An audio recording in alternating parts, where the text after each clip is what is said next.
Chers collègues, nous allons commencer nos travaux. Je cherche Morgane Desieux. Il est là. Il est là, il est là. On va lui demander de faire l'appel. Allons-y. Bonjour Monsieur le Président, bonjour à toutes et à tous. Pascal Bay, Béatrice Berthoud, Jean-Jacques Brun, Pascal Chapeau, Colette Darfin, Sylvie Épinat, Evelyne Geoffrey, Claude Goua, Valérie Grillon, Christophe Guillotot, Christine Hernandez, Daniel Julien, Annick Lafay, Catherine Lotte, Philippe Marion, Bruno Pellachon, Daniel Pommeret, Frédéric Pronchéry, Martine Publier, Thomas Ravier, Mireille Simian, Michel Thien a donné pouvoir à Sylvie Épinat, Daniel Valero, Patrice Verchères, Christian Vivier-Merle. Voilà pour l'appel, Monsieur le Président. Le quorum étant atteint, nous pouvons délibérer. Je vous propose, si vous le souhaitez, d'adopter le procès-verbal de la séance du 24 juin, tel qu'il a été vu en conférence des présidents. Pas d'observation, pas de modification, il est adopté en l'état. Nous avons une séance un peu particulière, qui est courte, mais qui est importante. Vous ne m'entendez pas. Je vais me rapprocher. Donc, je vous disais que nous avions une séance un peu courte, mais qui est quand même importante, avec deux rapports particuliers, qui est le rapport sur Paris, qui nous sera présenté par Daniel Valero, et puis un rapport sur l'eau, qui sera présenté par Colette Darfin. Des rapports moins importants. Ce que je vous propose, c'est qu'on innove un peu, et je voudrais que les rapporteurs viennent à la tribune, parce que d'abord, comme ça, vous les verrez, et puis c'est mieux, parce que quand on parle, d'avoir les gens à qui on s'adresse les yeux dans les yeux. Donc, Monsieur Valero, je crois que c'est vous qui commencez. Donc vous choisissez, ou un monsieur ou une dame, vous faites comme vous voulez, voilà. Ça va, Daniel. Bah, vous connaissant, ça me paraît normal. Bien, c'est un rapport important. Moi, ce que je voudrais vous dire en préambule de ce que va vous expliquer Daniel, c'est peut-être que d'autres s'exprimeront, et je souhaiterais que certains s'expriment, parce que c'est quand même un rapport extrêmement important. C'est un peu l'histoire du département qui a été moteur à l'époque sur ce qu'on appelait le plan câble que René Tréguet avait lancé. Et c'est vrai qu'à l'époque, rappelez-vous, certains avaient considéré que c'était une histoire un peu audacieuse, mais quand on regarde aujourd'hui la vie de tous les jours, qu'est-ce qu'on ferait qu'est-ce qu'on saurait faire, sans jonction Internet. Alors c'est vrai qu'on se fait beaucoup gronder parce que tel ou tel n'a pas le haut débit chez lui, mais je rappellerai que le département a fait beaucoup d'efforts. Il a été un des précurseurs dans ce domaine. On avait une histoire commune qu'on avait bâtie après avec la métropole, avec la sapeurs-pompiers, qui a permis de faire des jonctions, où les communes ont participé. Je pense que Daniel Pommeret dira quelques mots tout à l'heure, parce qu'il était au début de l'histoire, mais qui est une belle histoire qui se conjugue aujourd'hui différemment, cher Daniel. Donc, je te laisse la parole, et puis on reprendra certainement le débat après sur des explications ou des questionnements que vous pourriez avoir sur ce dossier important. Voilà, ça fait partie dans une mandature des gros dossiers qu'on a à traiter. Celui-ci en est un. Daniel. Merci, Monsieur le Président. Donc, comme d'habitude, je ne vais pas vous présenter le rapport, je vais vous présenter mon rapport personnel sur cette histoire de l'EPARI. Mais vous ne serez pas surpris. Désolé pour la longueur du texte, mais comme l'a dit le Président, il fallait quand même raconter l'histoire et le lien. Alors, avant de présenter le rapport spécifique au syndicat mixte EPARI et son réseau câblé, je souhaite, comme je le fais régulièrement, faire un point succinct à notre Assemblée concernant notre plan de déploiement de la fibre optique sur notre département. Vous constaterez bien sûr que les deux sujets sont étroitement liés. Je vous ferai un bilan plus détaillé de l'avancée de la fibre dans notre département, comme chaque année, vous êtes habitués maintenant, lors de notre Assemblée générale de décembre prochain. Alors, s'agissant de notre plan départemental de déploiement de la fibre optique, vous le savez, le département du Rhône a négocié fermement avec les opérateurs pour obtenir la prise en charge du financement de l'installation de la fibre optique. Une quasi-exception, comme j'aime à le rappeler, parmi les départements français. Ce déploiement est donc gratuit pour nous, mais il est aussi rapide, quand en moyenne 70% des Français sont connectés à la fibre, Rappelons quand même qu'ils ne sont que 18% en Angleterre et en Allemagne, et encore essentiellement dans les métropoles et les grandes agglomérations. Ce sont près de 90% des Rhodaniens qui ont déjà accès à la fibre optique. Alors qu'il y a seulement 6 ans, et même un peu moins, en décembre 2016, quand j'ai présenté le schéma directeur territorial d'aménagement numérique, le SDTAN, à cette même assemblée, les Rhodaniens connectés à la fibre étaient à peu près proches du 0%. J'espère vous annoncer très prochainement que le plan ambitieux que nous avons engagé en 2016 a abouti et que tous les Rhodaniens ont accès à la fibre, à quelques raccordements difficiles près. Nous allons en 6 années construire un réseau entièrement nouveau qui desservira chaque adresse rhodanienne. Il a fallu 50 ans pour construire le réseau téléphonique ou le réseau d'électricité, et bien davantage pour le réseau d'eau potable, comme nous aimons à le dire avec Daniel Pommeret. Aussi, et même si pour les 10% des Rhodaniens qui n'ont pas encore accès à la fibre, cela ne va pas assez vite, il faut saluer la performance. Quel lien avec le rapport concernant le réseau câblé de l'EPARI, me direz-vous? Tout d'abord, l'EPARI et ses services a été aux côtés du département, et donc de la Dune, un acteur essentiel des négociations avec les opérateurs pour le déploiement de la fibre optique. Une convention entre le département et l'EPARI a permis ce partenariat. La compétence, la connaissance de la filière et les contacts de l'EPARI ont permis efficacité et gain de temps dans les négociations. Car l'EPARI est un acteur de l'aménagement numérique sur le Rhône depuis son origine. En effet, le territoire du Rhône présente une particularité sur le plan de l'aménagement numérique. Il a une histoire. Il est largement desservi par un réseau câblé à très haut débit, initié en 1995 par une délégation de service public de 30 ans du département du Rhône, sous la conduite du syndicat mixte EPARI. Je rappelle ce que veut dire EPARI quand même, établissement public pour les autoroutes rhodaniennes de l'information. L'EPARI est donc composé du département, initiateur du projet, de la métropole de Lyon depuis sa création, des 253 communes du SRDC et du SDMIS. Ce réseau a été construit sur fonds publics et privés au moyen d'une délégation du service public jusqu'en 2025. Il a coûté au total 286 millions d'euros. Alors à l'époque, on était en francs, on a fait la conversion. 286 millions d'euros, financés pour 86 millions d'euros par le Conseil général de l'époque et pour 200 millions d'euros sur fonds privés du délégataire, aujourd'hui SFR. Ce réseau a donné un temps d'avance au Rhône sur l'équipement en très haut débit de son territoire. Ce réseau câblé, exploité par SFR, a permis de desservir en très haut débit des secteurs géographiques et des habitants qui, sans lui, n'auraient pas eu accès aux infrastructures numériques. Et à n'en pas douter, c'est aussi le réseau EPARI, par la présence de son délégataire SFR, grand opérateur national, qui a conduit son principal concurrent, l'opérateur historique Orange, à investir sur ses fonds propres sur 155 des 208 communes du département pour y installer la fibre. Alors que partout ailleurs en France, sur des territoires similaires, ce même opérateur sollicite les subventions publiques. Cette initiative 100% privée d'Orange, sur un territoire aussi rural, est unique en France. Ceci pour ne pas laisser SFR, au moyen du réseau EPARI, capter les clients de la DSL qui va disparaître. Cet engagement d'Orange a été pris auprès de l'État, au sein du plan France Très Haut Débit, y compris donc sur nos secteurs parmi les plus ruraux. À l'origine, et rappelez-vous, ça va faire sourire certains, beaucoup étaient sceptiques sur la réalité de l'engagement d'Orange et son passage des promesses aux actes. Aujourd'hui, nous constatons que notre pari était gagnant. La quasi-totalité du territoire sur lequel s'est engagé Orange est équipée. Ainsi, non seulement Orange tient son engagement, mais le dépasse en raccordant, à terme, 229 000 adresses, particuliers comme entreprises, quand son engagement, il y a 5 ans, au vu du recensement INSEE de l'époque, n'en comportait que 162 000, et encore uniquement les particuliers. Car nous avons aussi obtenu, dans nos négociations avec Orange, que l'accès à la fibre pour les particuliers soit étendu au monde économique. Rappelez-vous, ce n'était pas prévu au départ, pour lequel c'est également essentiel.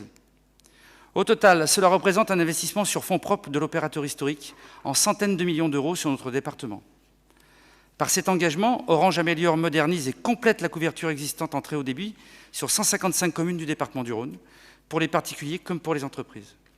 Et je le rappelle, au moment où les départements français doivent mobiliser des fonds publics considérables pour l'aménagement numérique de leur territoire, le Rhône, pour 80% de sa population, s'appuie sur des investissements privés. Alors il restait 20% de notre territoire non concernés par l'engagement de l'opérateur historique Orange dans le secteur de l'Arbrel et des Pierres Dorées sur 53 communes. Au moment de l'élaboration de son schéma directeur territorial d'aménagement numérique, le SDTAN, en 2016, le département, en lien avec l'EPARI, s'est emparé de cette question des 53 communes non équipées en fibre optique pour ne pas laisser s'instaurer un département à 2 vitesses où 87% seulement des Rhodaniens auraient accès à la fibre optique. Ça va faire sur le président, mais des allers-retours à Paris auprès des services de Bercy, vous en souvenez, Monsieur le Président, nous ont permis d'obtenir 11 millions d'euros de subventions de l'État pour engager un projet à soumettre aux opérateurs pour équiper ces 53 communes via une délégation de service public et pour un projet qui aurait coûté de l'ordre de 45 millions d'euros. Après plusieurs rendez-vous avec les deux exploitants, Orange et SFR, ils se sont mis d'accord, ce qui n'est pas le plus mince des exploits entre ces deux sociétés, pour équiper également ces 53 communes sur leurs fonds propres. Le Rhône a ainsi obtenu que 100% de son territoire soit intégralement équipé sur les fonds privés des opérateurs. Les fonds du département, mais aussi de l'État, de la région et des EPCI, n'ont pas été sollicités. Il me paraissait important de rappeler cet historique pour avoir conscience que la situation enviable de notre département en matière d'équipement numérique n'est pas due au hasard. Elle est le résultat d'une réflexion, d'une action bien antérieure qui a permis la création de l'EPARI. D'autant qu'au moment où j'ai eu l'honneur d'accéder à la présidence de l'EPARI, le tableau qui m'en était fait était loin d'être favorable. La situation avec le délégataire SFR était très conflictuelle et même lourdement menaçante financièrement. Nous avons tenu bon, nous sommes allés au tribunal plusieurs fois et nous avons gagné face à SFR. Dans le même temps, la Chambre régionale des comptes, qui a audité les comptes de l'action de l'EPARI en 2018, a rendu un rapport très favorable sur la gestion du syndicat mixte. S'agissant de la dépense publique de l'EPARI, la Chambre a conclu dans son rapport, je cite, que l'intervention de la collectivité a favorisé la création à un prix maîtrisé d'un bien public dont, par définition, l'initiative privée seule n'aurait pas permis la mise en place. Et la Chambre a salué la bonne gestion de l'EPARI de sa dette de 86 millions d'euros et, je cite toujours, son profil maîtrisé, sans emprunt toxique ni remboursement in fine. C'est toujours de la délibération qui va acter la vente du réseau EPARI et la dissolution programmée du syndicat mixte EPARI, le moment de rendre hommage à nos prédécesseurs. Je pense évidemment au sénateur René Trégouette, vice-président du département, qui est à l'origine de ce projet et de cette vision. Et aussi, comme on l'a dit déjà dernièrement, à tous les élus départementaux de l'époque qui ont voté et accompagné ce grand projet. J'ai également une pensée particulière pour mon prédécesseur à la présidence de l'EPARI, Michel Thien, qui n'est pas là aujourd'hui, mais je pense bien à lui. Nous devons également y associer toutes les communes du Rhône et de la métropole, réunies au sein de l'EPARI, par l'intermédiaire d'un syndicat, le SRDC, syndicat rhodanien de développement du câble, présidé par notre collègue maire d'Ans, Daniel Pommeret. Ensuite, nous avons dû, entre 2015 et 2018, engager l'étape de l'intégration de la métropole aux côtés du département au sein de l'EPARI, au moment de la création et de l'entrée en activité de la métropole de Lyon. En effet, le territoire de l'EPARI équipe 50 des 59 communes de la métropole. Nous avons donc négocié avec la métropole, certains s'en souviendront, la métropole de Lyon, les nouveaux statuts, notamment concernant la gouvernance de l'EPARI et la répartition des charges et des produits, notamment en cas de dissolution. Ce n'a pas été simple, on vous a tenu au courant régulièrement, et je me souviens, pas moins de 13 versions de statuts ont circulé. Mais je pense pouvoir dire que nous y sommes parvenus avec la métropole de Lyon, ses services, Gérard Collomb et son cabinet. Le département statutairement garde la présidence de l'EPARI et peut prétendre à 50% des recettes en cas de vente du réseau, même si la métropole concentre 60% des prises de ce même réseau. Ainsi, le Rhône est parmi les départements les mieux équipés de France en matière d'infrastructures numériques. C'est illustré par toutes les cartes de couverture numérique nationale que l'on peut consulter sur des sites officiels. Désormais, les acteurs privés y sont présents en nombre et se concurrencent. Avec la fibre optique nouvellement installée, je n'oublie pas notre action avec la Dune aussi sur la couverture mobile, qui est indispensable à la vie quotidienne de chacun d'entre nous, et sur laquelle je reviendrai plus tard en décembre. Et donc, fort de ces constats sur l'amélioration de la couverture numérique sur notre territoire, nous nous sommes posé la question au sein du comité syndical de l'EPARI, sans préjugés et sans a priori, de la justification du maintien de la délégation d'initiative publique EPARI, dès lors que les acteurs privés sont désormais en capacité de proposer des services à nos concitoyens indépendamment de ce réseau d'initiative publique. Nous pouvions reporter cette question à la fin de la délégation de service public EPARI en 2025 ou envisager une résiliation anticipée. Des 7 scénarios que nous avons soumis au comité de l'EPARI, c'est unanimement le choix de la résiliation anticipée et la vente du réseau qui a été retenu par l'EPARI lors de son comité de direction du 21 octobre 2021, il y a un an.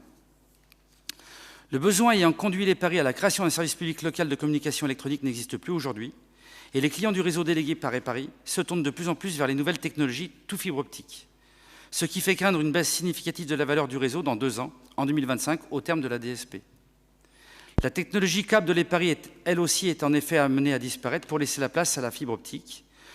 Sur le seul dernier exercice, le réseau de l'EPARI exploité par SFR a perdu près de 10 000 clients. Il en compte désormais aujourd'hui 55 000.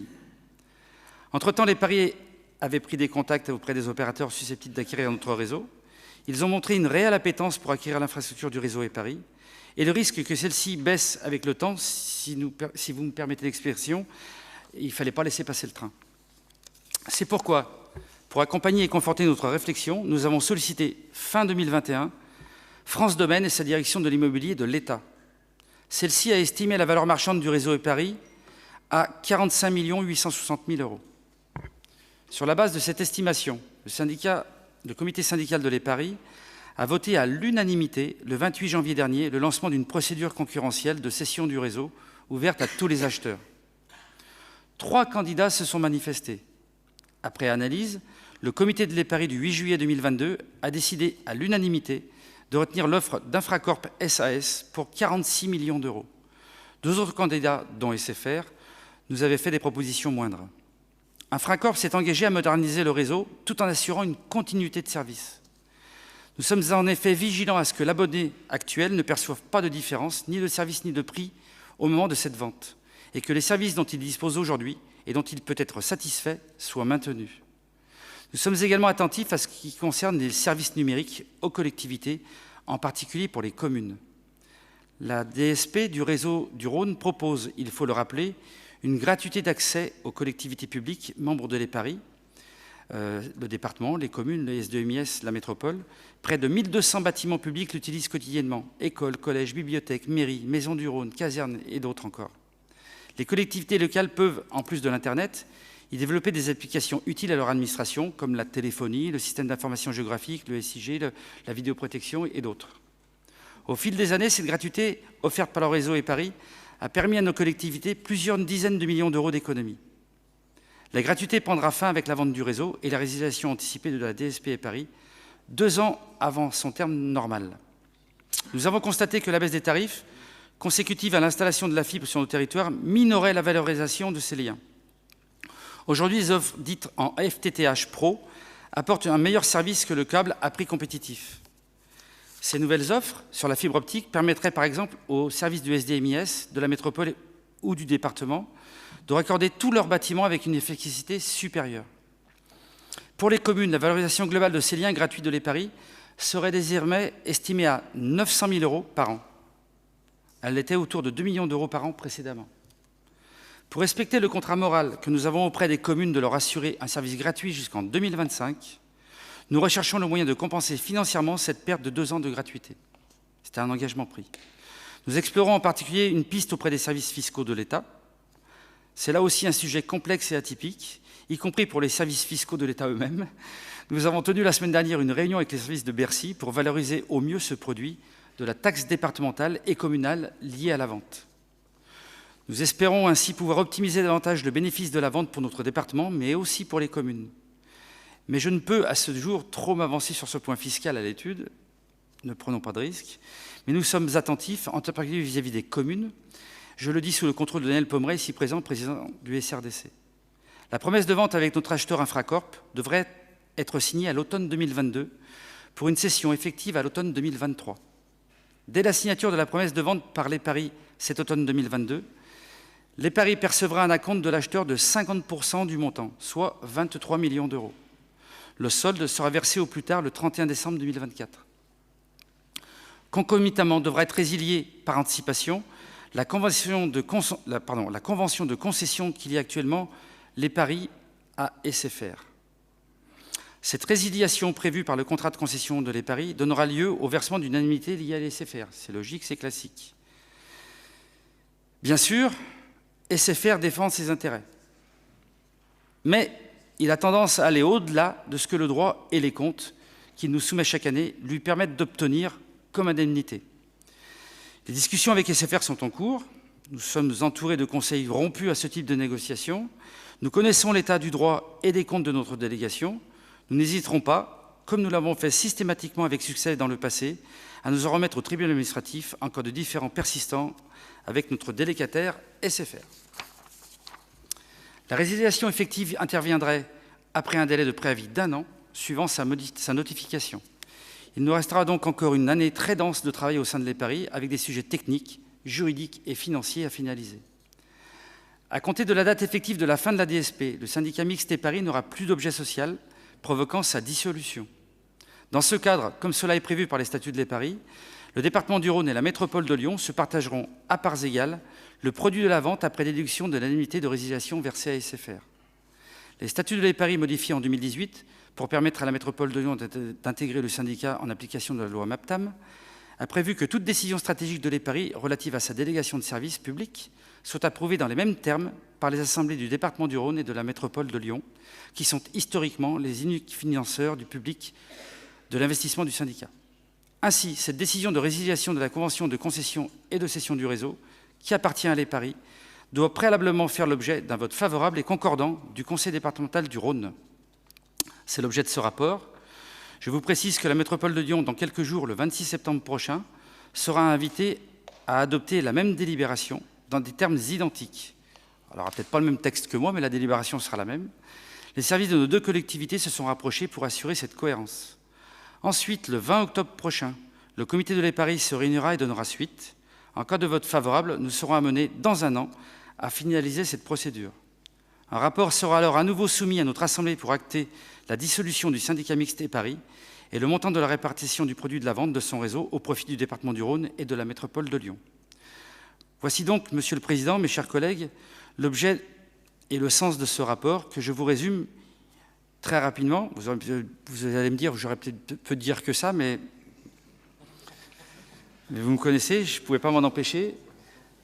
Il convient d'acter la cession du réseau EPARI pour 46 millions d'euros, la cession qui sera effective fin 2023, la dissolution du syndicat mixte EPARI fin 2023, le partage à 50% du produit de cette vente avec la métropole de Lyon, le réinvestissement du produit de cette vente dans la transformation numérique du département, objet du rapport suivant, ou une partie de une partie de cette vente. Je dis la totalité parce que c'est aussi, ça me regarde. Je souhaite, avant de conclure, remercier le personnel de l'EPARI pour son accompagnement sans faille sur ces sujets importants, son directeur et sa secrétaire, et vous remercier également, Monsieur le Président, pour la confiance totale que vous m'avez accordée pour la gestion de cet important dossier. Je suis donc désolé pour cet exposé un peu long, mais il me paraissait important de rappeler combien les décisions de ce jour sont le résultat d'actions longues, patientes, difficiles et réfléchies du passé, qui nous permettent aujourd'hui ces résultats positifs. Je vous remercie de votre attention. Merci, Daniel. Avant de laisser la parole à Daniel Pommeret, cher Daniel, 46 millions, ça vaut bien une petite explication. Et cette explication, au-delà du facteur temporis, c'est aussi la transparence. La transparence que vous avez souhaitée, qu'on a souhaitée dans cette négociation, dans cette histoire du département. Je reviendrai à la fin sur quelques mots, mais vous avez conduit cette négociation depuis le mandat d'avant.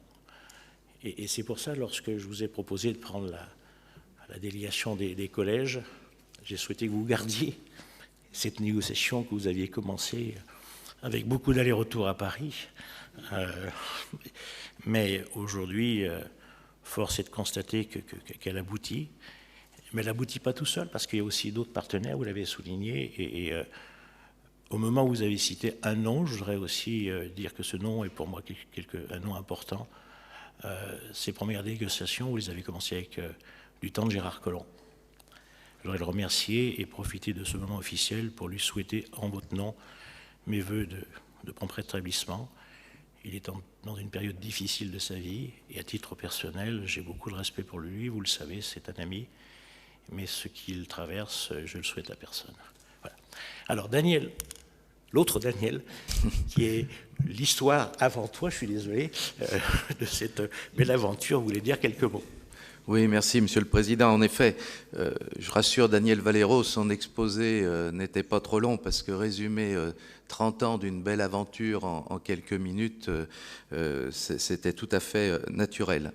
Ce que je voudrais dire, c'est qu'à travers ce dossier de l'EPARI, c'est toute la grandeur du département du Rhône qu'on retrouve et le côté visionnaire qu'il peut avoir parfois et qu'il peut aussi marquer l'aménagement de son territoire, ce que n'auraient pas pu faire les centaines de communes précédemment.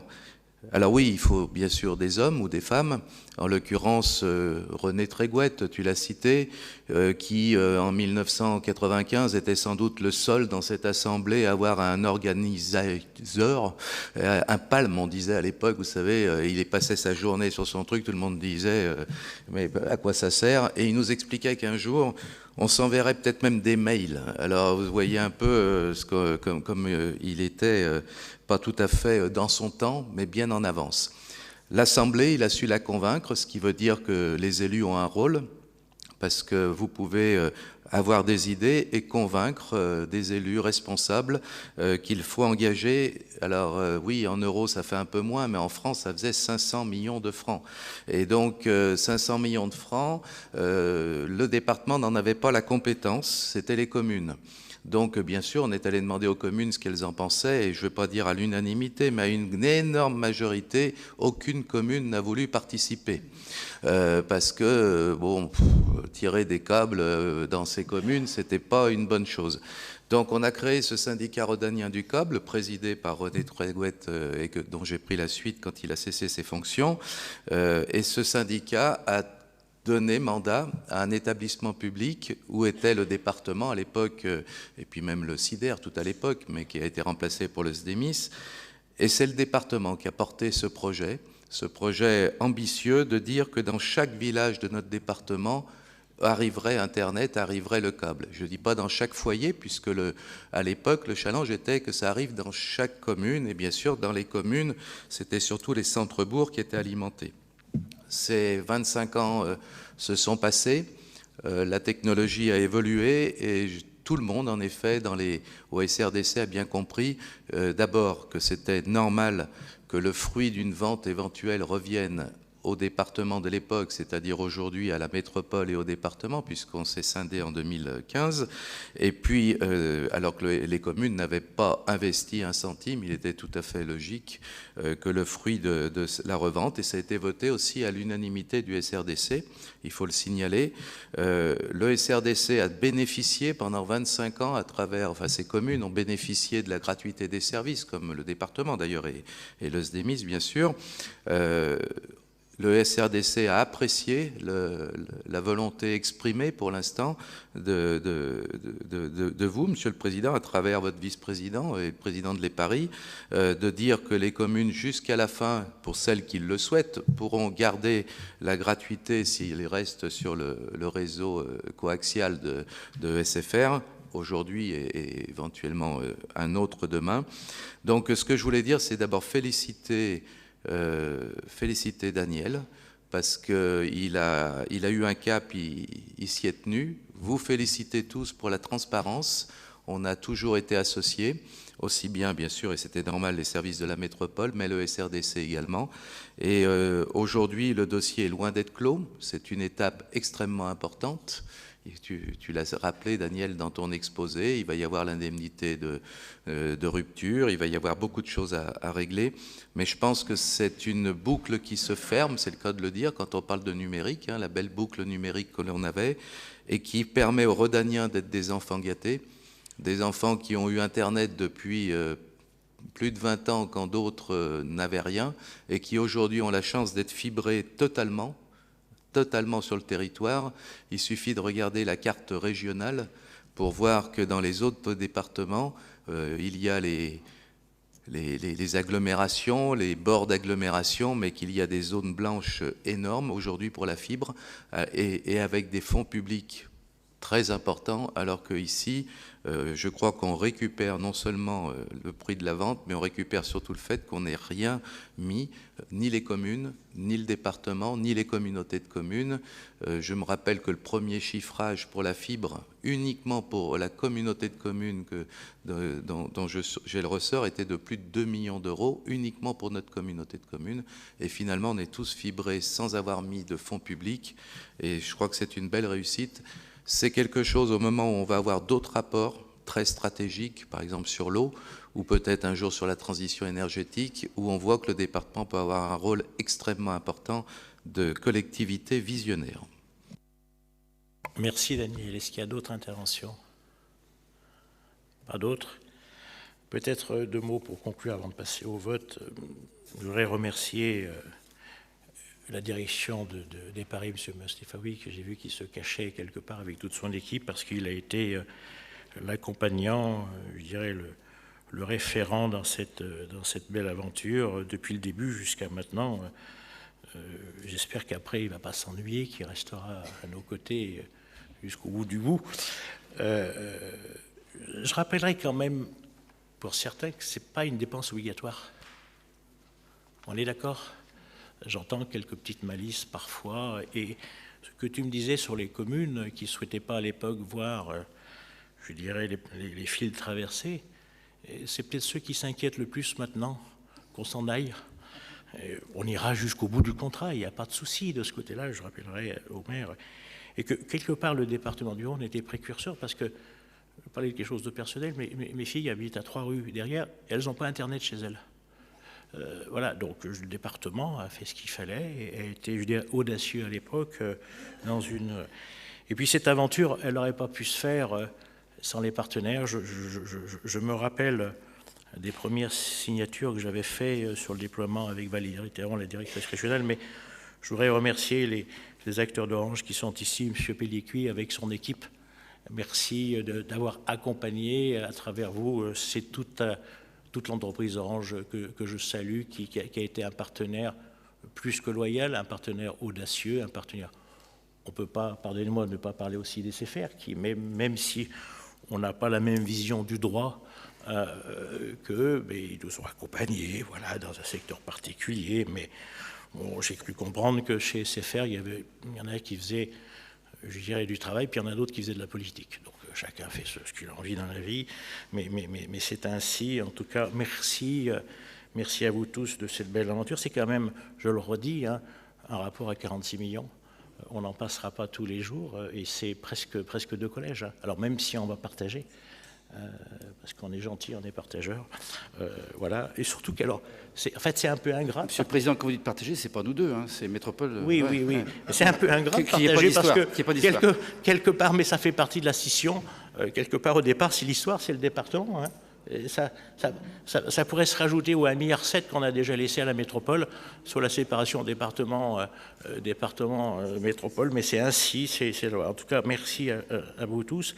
Et alors, Daniel, tu vas avoir quand même un petit peu de travail encore, parce qu'il va falloir aller jusqu'au bout de la négo, et puis on fera la fête le jour où on aura le chèque. Voilà. Je vous propose qu'on passe au vote. Alors, est-ce qu'il y a des abstentions ? Pas de vote contre, il est adopté à l'unité. Et même M. Valero peut voter maintenant avec la loi NOTRe, ça permet de participer au vote. Il n'aurait pas pu le faire dans un autre contexte administratif et de droit. Mais maintenant, il peut voter. Ça aurait été, je dirais, ingrat qui ne participe pas à ce qu'il a mis en place. Donc le rapport est adopté à l'unité, je vous en remercie. Et puis, bon, on continue, c'est Daniel Valero qui continue, le plan de transformation numérique du département. On n'est pas loin de ce qui était dit tout à l'heure. En fait, c'est la suite, c'est la possibilité. Oui. Voilà. Et c'est pour ça qu'on aura besoin d'un peu d'argent pour mettre ce plan en place, quand on récupérera un peu de sous. Là, je travaille pour la Dune, là. On aura besoin de sous, Monsieur le Président. Alors, oui, j'ai le rapport, oui, ça s'affiche sur les écrans. Donc, je pense qu'on va avoir la même présentation que de temps en temps. Vous savez, j'aime bien vous faire voir des slides et autres, c'est plutôt sympa. Et donc, on va vous évoquer le plan de transformation numérique 2022-2027. Vous savez tous que le département est au cœur de ce sujet-là et qui est très important pour toutes les collectivités. Mais il ne faut pas qu'on passe à côté de tous ces enjeux. Et derrière, on s'engage avec notre service de la Dune, direction des usages numériques, d'être toujours en lien avec les usagers, d'être toujours proche d'eux de différentes façons. L'informatique, l'Internet en fait partie, mais le téléphone en fait partie, l'accueil au guichet en fait partie. Et un sujet primordial que vous verrez dans les 12 sujets qu'on va présenter tout à l'heure, dans la foulée, c'est bien entendu la cybersécurité. Plus les jours passent et plus vous savez que on soit une collectivité, une mairie, un département, un hôpital ou une entreprise privée, les hackers s'en donnent à cœur joie, donc il faut vraiment qu'on mette le paquet là-dessus pour assurer nos services. Et donc on vous propose 12 engagements, voilà. On en avait 10 au départ et puis on s'est dit non, ça c'est pas un bon chiffre, il faut en faire 12. Et on vous propose 12 engagements du département à l'égard de ses usagers, de ses agents, il ne faut pas oublier les agents, et de son territoire pour le mandat. Alors, chiffre clé quand même, hein, c'est un programme qui va coûter, entre 2021 et 2027, 32 millions d'euros. C'est pas neutre, c'est pas aussi cher que ce que vont coûter tous les collèges, mais je m'aperçois que j'ai 2 délégations où à moi tout seul, je dépasse les 200 millions d'euros. Monsieur le Président, faites attention, vous mettez vos responsabilités. Hein. Des fois que je parte avec la caisse. Allez, pour aller un peu plus loin, donc dans le premier engagement, c'est mieux informer les usagers grâce au déploiement du nouveau site internet Rhône.fr. Voilà, c'est important, vous êtes tous dans vos collectivités aussi, et si on a un site internet qui n'est pas très engageant et autres, personne n'y va, et les messages ne passent pas, entre autres. Ensuite, nous avons développé des services digitalisés d'usage facile pour les citoyens, les maires, les associations, les partenaires du département, c'est aussi important. Je ne donne que les gros titres, hein, en sachant que dans le rapport, vous avez les lignes qui vont bien. En troisième, vous avez l'humain au bout du fil, pour une prise en compte de tous les usagers. L'humain, vous voyez, on fait ressortir l'humain, parce que le département, c'est sa base. Hein. On est là au contact de notre population, donc si on ne s'en occupe pas, ça sera quand même dommage. En 4, accompagner en proximité les usagers les plus éloignés du numérique en fonction de leurs besoins. Alors les plus éloignés du numérique, ce n'est pas forcément, comme on dit tout à l'heure, parce que la fibre n'arrive pas chez eux, c'est qu'ils n'ont pas d'outils, ils n'ont rien, et c'est comment faire pour s'occuper d'eux. Protéger les données personnelles de plus de 50 000 usagers et des 2000 agents et des élus. On s'y emploie. Je vous rappelle qu'on fait quelques tests de temps en temps pour savoir si vous respectez bien toutes les consignes qu'on vous donne à respecter. Une gouvernance de la data pour une meilleure valorisation des données. C'est pareil, toujours pareil, hein, de la data, on en parle de plus en plus. Équiper les collèges et développer les usages numériques pour la jeunesse. Je prêche un peu pour ma paroisse. Consolider la dynamique territoriale en termes d'aménagement numérique, fibre et téléphonie. Bon, ben ça c'est pareil, on est en plein dedans, on vient d'en parler longuement. Faciliter le travail des agents pour la dématérialisation et l'automatisation des process dans un objectif de garantie du service à l'usager. Ça c'est aussi important, il faut que nos employés soient vraiment au cœur du sujet et puissent être capables de répondre et autres. Donc la formation va avec. Et la DUN a vraiment un travail très important à réaliser à ce niveau-là, comme tout le reste, vous me direz, mais bon. Et puis dans les 3 derniers engagements, innover nos services numériques grâce à une veille technologique et des expérimentations. Vous savez que, Monsieur le Président, quand on avait parlé de la charte des notaires et autres, la charte qu'on avait fait avec Thomas Ravier sur le social, le département du Rhône avait été précurseur dans toutes ces innovations et aujourd'hui, ce pacte notaire notamment sert à l'ensemble des départements de France et c'est bien au département du Rhône avec la DUN que ça a été créé. Donc voilà, si on peut continuer à être les pilotes et les pionniers. Ensuite, structurer les systèmes informatiques et développer des pratiques éco-responsables, logiquement. Et le dernier pour la fin, et je sais que ça vous tient à cœur, Monsieur le Président, faire de la politique de cybersécurité une priorité départementale pour notre collectivité et nos partenaires. Voilà les 12 engagements que je vous propose de voter aujourd'hui sur un plan 2021-2027. Donc 2021-2022, on est en plein dedans. Et il reste encore jusqu'à 2027 pour réaliser ces 12 engagements ou les peaufiner. Merci, Monsieur le Vice-président. Je vois que Monsieur le maire de Villefranche, Thomas Ravier, voulait prendre la parole. Thomas. Oui, Monsieur le Président, chers collègues, une intervention très courte, mais juste pour féliciter l'approbation à venir, je le pense, de cette délibération sur la transformation numérique et peut-être apporter un témoignage. Daniel Valero a abordé la charte avec les notaires qu'on a créée sur la question des droits de succession, notamment dans le domaine des personnes âgées. C'est un sujet effectivement qui avait permis d'être pionnier, qu'on avait cédé dans le logiciel gratuitement au département de France pour pouvoir l'utiliser. Je crois qu'il l'est désormais couramment. Mais de dire que derrière le terme de transformation numérique, avec ses aspects de modernisme et tout ce qui a été évoqué, il y a aussi, je veux dire, une véritable volonté de simplification. On l'a vu dans le domaine du handicap notamment, et s'il y a bien un domaine qui, sur le plan administratif, ressemble souvent à un parcours du combattant à cause des différentes normes, réglementations, démarches à réaliser, l'outil numérique peut vraiment permettre de simplifier la vie de nos administrés, de nos concitoyens. Je vais prendre quelques exemples très simples dans le domaine de l'autonomie.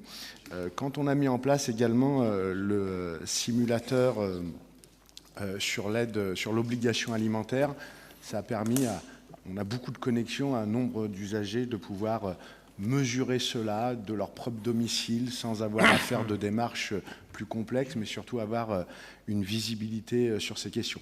Quand on a mis également en place le simulateur sur l'ADPA, l'aide départementale pour les personnes âgées, pour l'autonomie, permet aux gens de pouvoir évaluer le taux d'aide qui leur serait délivré par la collectivité dans le cadre de l'accompagnement dont ils pourraient bénéficier et solliciter, là aussi, véritable simplification. C'est encore plus vrai, comme je le disais, dans le domaine du handicap, où aujourd'hui, grâce à la digitalisation des services qui ont été mis en place, les gens peuvent d'abord formuler leurs demandes à quelques exceptions près pour des questions de secret médical, de coffre-fort médico-numérique, comme on dit, qui restent à débloquer, mais de faire une grande partie des démarches directement par Internet, du domicile, 7 jours sur 7, 24 heures sur 24. Ça permet également de suivre les dossiers en temps réel, de savoir s'il est en instruction, si la notification arrive, de la recevoir également par informatique. Mais ce que je voudrais aussi souligner, parce que cette transformation numérique, elle est importante en termes d'efficacité, de simplification, mais la volonté aussi qui nous a toujours guidés tous, c'est de garder à côté la volonté d'accompagner ceux qui ne servent pas d'Internet. Tu l'as dit, Daniel, sur la partie, effectivement, ce qu'on appelle aujourd'hui la lutte contre l'électronisme, qui est une part importante, mais aussi dire une chose, c'est que toutes les demandes, tous les dossiers qui sont formulés de manière digitale, c'est autant de temps libéré pour nos agents que nous n'avons jamais voulu réduire, avec la même présence territoriale sur l'ensemble de notre département, avec des agents au contraire qu'on a continué à spécialiser, à former, à dédier à l'accueil du public, et ce qui nous a permis d'un côté le temps qu'on a gagné en permettant à ceux qui le souhaitent, ceux qui le peuvent, ceux qui savent faire d'utiliser Internet, à ceux qui veulent aller dans cette direction, de les accompagner pour savoir utiliser l'outil, mais du coup de pouvoir consacrer encore plus de temps d'accompagnement personnalisé, en direct, face à face, dans nos locaux, sur tout le territoire, pour ceux qui ne maîtriseraient pas encore cet outil. Et je peux vous le dire, sur la question du handicap, par exemple, ça a été construit, je veux aussi le souligner, grâce au talent, bien sûr, des équipes, ça a été fait en concertation avec les collectifs de handicap, par exemple, avec les associations représentatives. Et aujourd'hui, pas toujours facile dans ce domaine, mais aujourd'hui, je peux vous dire que tout le monde s'en félicite et tout le monde reconnaît que c'est une formidable avancée qui a été réalisée par les familles, par les bénéficiaires, et je crois qu'il faut le souligner. Et à travers ces quelques exemples, ça montre qu'un plan territorial de transformation, ça a des conséquences sur les individus, sur nos administrés au quotidien. Merci. Est-ce qu'il y a d'autres interventions? Madame Chapeau. Alors, je voudrais juste reprendre quelques chiffres nationaux qui donnent un peu le tournis, qui dévoilent la diversité des situations d'incapacité numérique et des publics qui y sont confrontés, et qui démontrent aussi l'urgence d'accélérer le mouvement d'accompagnement vers l'autonomie numérique d'un maximum de citoyens. Aujourd'hui, 13 millions de Français sont éloignés du numérique. Une personne sur 6 n'utilise pas Internet. Plus d'un usager sur 3 manque de compétences numériques de base. Et un jeune sur 5 a une incapacité numérique. Et sur la question du numérique, l'urgence sociale tend à reléguer au second plan l'horizon de transmettre une culture numérique, l'inclusion numérique visant de plus en plus urgemment à permettre de garantir l'accès aux droits, au fur et à mesure que la dématérialisation des services publics se déploie, sans que l'accompagnement physique et la proximité soient maintenus de manière suffisante. En tant que chef de file des solidarités et fort de son maillage territorial, le département du Rhône peut s'affirmer comme un acteur fort de l'inclusion numérique. Aujourd'hui, la labellisation France Service de 6 maisons du Rhône, le recrutement de 3 conseillers numériques, l'action de la médiathèque départementale sont les premières pierres de ce qui pourrait constituer une stratégie en matière d'inclusion numérique. L'attention portée donc au sujet de l'inclusion numérique doit par ailleurs inclure les agents de la collectivité en tant que professionnels confrontés à la dématérialisation croissante de leurs outils et process de travail, mais aussi en tant que citoyens. Merci. C'est vrai qu'au-delà de Daniel qui pilote la vision globale, il y a ceux qui interviennent parfois dans l'ombre, et je sais que vous le faites, Madame Chapeau, sur l'inclusion numérique.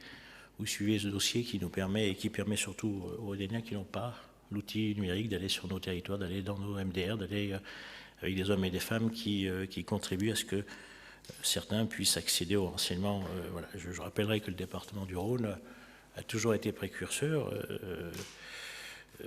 Via Territoire, c'est nous. Nous sommes le premier département de France à l'avoir fait, l'avoir mis en place, et ça a été repris avec d'autres. Ce que nous avons mis en place avec les notaires, c'est nous aussi. Je voulais le vendre, mais on m'a dit que je n'avais pas le droit de le vendre. Mais alors, ce qui est très marrant, c'est qu'une grande partie des notaires de France nous ont remerciés, ils ont pris le dossier, mais pas les notaires du Rhône. Ça, c'est extraordinaire, mais en fait, c'est comme ça. On est des précurseurs. Simplement, dire que, je parle sous le contrôle de M. Gaucher, on sert 37 000 prestations par mois. 37 000 prestations par mois, et une grande partie sont faites, je dirais, via numérique. Et lorsqu'il y a eu la première crise Covid, pour être au flux tout de suite, pour pouvoir, dans les 3 jours, on a su répondre aux demandes, continuer via ce prolongement. On l'a fait parce qu'on avait des hommes et des femmes ici au département qui étaient en capacité de le faire. Mais aussi, je voudrais remercier les opérateurs qui nous ont suivis. Mais ça nous a quand même coûté juste 1 million d'euros pour se permettre de faire à domicile le service de la prestation chez les uns et les autres. Enfin, je crois que le département du Rhône est vraiment, dans l'histoire, est vraiment, je dirais, un précurseur sur tout ce qui est... Pour rebondir sur un autre sujet qui était dedans, c'est ce qu'on appelle le cyber. Vous savez que moi, j'y suis très attaché. J'ai traité ça dans une autre vie, dans un autre moment de ma vie. Certains ont regardé ça, je dirais, avec curiosité à l'époque. Je pensais que M. le maire allait parler de l'hôpital de Villefranche. L'hôpital de Villefranche, la taxe cyber, c'est 1 million d'euros. 1 million d'euros. Et pas de service hospitalier pendant 15 jours, 3 semaines, qu'il a fallu déporter, reporter, et ce qui a eu une incidence santé pour certains patients. Et qu'aujourd'hui, personne n'est à l'abri. La petite commune de Mme Jury, à l'époque, qui nous expliquait qu'elle avait été piratée, plus d'urbanisme, plus de plan, plus rien du tout. Et il y a tous ceux qui s'en rendent compte, et puis il y a tous ceux qui ne s'en rendent pas compte. Et puis c'est aussi dans le défi commercial pour le cyber. Ceux qui travaillent, ceux qui mettent des produits, des prospects au point, et qui se font inspirer leur recherche, leur R&D, ou qui se font piquer simplement leur CV pour aller les vendre ailleurs. Alors dans les cyber, vous avez des attaques pour rire, vous avez des attaques où on négocie, et puis vous avez des attaques vraiment criminelles que l'État a eu, que beaucoup de grandes institutions de la République ont eu, même l'Élysée, même des grands groupes comme Dassault et autres ont été, je dirais, attaqués. Pas pour ça que l'attaque a fonctionné pour certains, mais en tout cas, c'est un des vrais défis. Il y a souvent des colloques ici sur le cyber. Moi, j'ai toujours poussé ce qu'il y ait une expression sur le cyber ici. C'est pas partout. Et je remercie les agents du département qui contribuent dans ces pare-feux qu'ils mettent. C'est audace qu'il faut avoir. Parfois, il faut toujours être devant. Il ne faut pas attendre l'attaque pour trouver les outils. Il faut les mettre en amont, mais c'est pare-feu, et ça, c'est important. Et c'est un des défis qui touche les collectivités, qui touche les hôpitaux, qui touche les pays, qui touche l'économie, pour lequel il faut savoir se prémunir. Je vous propose que l'on vote ce rapport. Est-ce qu'il y a des abstentions, pas d'abstention? Est-ce qu'il y a des votes contre, pas de votes contre? Il est adopté à l'unanimité. Nous en passons au rapport suivant, et c'est moi qui le présente, mais c'est un rapport assez simple. Il s'agit de mettre à niveau les rémunérations des assistantes sociales. Donc c'est un double cliquet. On est au 3,5% et c'est un rattrapage sur l'équivalent SMIC qui permet de permettre à ces qui sont essentiellement des dames, d'avoir ce rattrapage financier. Vous avez le barème. Je ne pense pas que ça suscite chez vous d'interrogation. Mais par contre, lequel il faut réfléchir, il faut susciter des vocations chez les assurances unions. Nous en avons besoin. On va peut-être voir avec M. Gaucher et le service com ici de lancer une nouvelle campagne de communication pour faire en sorte qu'on en ait plus. On en a besoin sur les territoires, on en a besoin pour ces enfants dont on a la charge dans nos compétences de protection de l'enfance. Est-ce qu'il y a des interventions? Pas d'intervention, je le mets aux voix. Pas de vote contre, pas d'abstention. Est adopté à l'unanimité. Et c'est toujours moi qui présente le rapport suivant sur les tablettes 1.04. C'est tout simplement des représentations extérieures. Et je me suis dévoué pour aller à la faculté de médecine. Je serai au cas où suppléé par Mme Chapeau, mais ça doit être l'équivalent d'une réunion par an. Alors, il ne faut pas se rater, Mme Chapeau. Si je ne viens pas, si vous sautez une année, c'est tous les 2 ans pour vous, dans ces cas-là. Maintenant que j'ai changé de profession, ça devrait aller. Ah oui, bah tiens, je vous enverrai. Tiens, vous qui connaissez par cœur ce petit milieu hospitalier, bon, il y a des gens bien, il y a des gens un peu taquins. Voilà. Qui est-ce qui présente? C'est Madame Darfin. Alors là, c'est le deuxième rapport important. Vous avez tous vu, tous entendu parler, tous subi ce qui a été la problématique de l'eau cet été, et qui est une problématique, je dirais, qui est due au climat, et qui certainement recommencera. Moi, je vous ai toujours interpellé sur la problématique de l'eau à côté de celle du logement, mais là, on est presque au pied du mur. On a eu des difficultés cet été sur le monde de l'économie, avec les blanchiments et après. On a eu aussi des difficultés, notamment dans le monde agricole. Donc ce dossier de l'eau est un dossier important. Et je trouve que c'est bien, même si on n'en est pas les seuls acteurs. Hein. Il y a l'État à côté, il y a les collectivités, il y a les syndicats qui gèrent l'eau, l'eau d'en haut, l'eau d'en bas. Je pense que certains ici prendront la parole sur ce sujet, mais c'est bien, et je remercie Colette d'être, je dirais, presque avant-gardiste, de se lancer dans ce défi, de faire au moins déjà l'inventaire et pour aboutir après à des propositions sur lesquelles le département... On n'est pas les seuls, je dirais, à confronter à cette difficulté, mais une fois de plus, le département du Rhône est assez moteur dans ça. Qu'est-ce que j'aimerais que la métropole, parfois, quand elle lance des grands plans, considère qu'il y a des hommes à côté et des femmes qui utilisent de l'eau. Alors c'est très marrant parce qu'ils nous achètent de l'eau, ils nous leur vendent de l'eau, mais parfois c'est sans aucune discussion. Il faut peut-être que ces gens comprennent que de l'autre côté de c'est pas une frontière, et qu'il n'y a pas les tuyaux de droite et les tuyaux de gauche. Il y a les tuyaux qui alimentent en eau, je dirais en eau potable, le territoire, sachant qu'on a à notre main le SAGE, on a à notre main beaucoup de structures qui sont présidées par les acteurs du département et qui contribuent à amener l'eau aussi dans la métropole. Voilà. Et que l'eau tombe du ciel, mais ça, certains ne pensent pas. Donc, je vous propose de vous présenter la démarche du département pour l'élaboration d'un plan stratégique départemental Rhône plus eau, qu'on appellera Eau et Rhône aujourd'hui et demain, en vue d'anticiper les effets du changement climatique et d'adapter les usages de l'eau face aux sécheresses récurrentes, raréfaction de la ressource et besoin d'agir pour la préservation de l'eau. Le département gagne 40 à 50 000 habitants tous les 10 ans. Nous avons besoin de préserver et valoriser nos ressources en eau, tant pour l'agriculture, le développement économique et les pratiques et usages au quotidien de la population.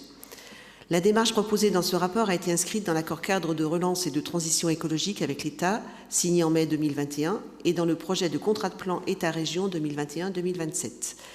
Depuis plus de 30 ans, le département est un acteur historique de la politique de l'eau et soutient financièrement et techniquement les collectivités sur le cycle urbain de l'eau, c'est-à-dire l'eau potable, l'assainissement, les eaux pluviales, mais aussi sur le cycle naturel, les inondations, l'érosion, les milieux aquatiques, les zones humides, et puis également sur le plan agricole avec le SMAR pour l'irrigation. Donc différentes actions menées actuellement par le département au titre de la politique agricole, et c'est des actions qui sont souvent transversales dans nos différentes politiques. Donc on a un outil important, le SMAR, comme je venais de le dire, avec des projets d'irrigation collective, des travaux de substitution de la nappe est-lyonnais pour le canal de Miribel-Jonage et des projets de recharge de la nappe.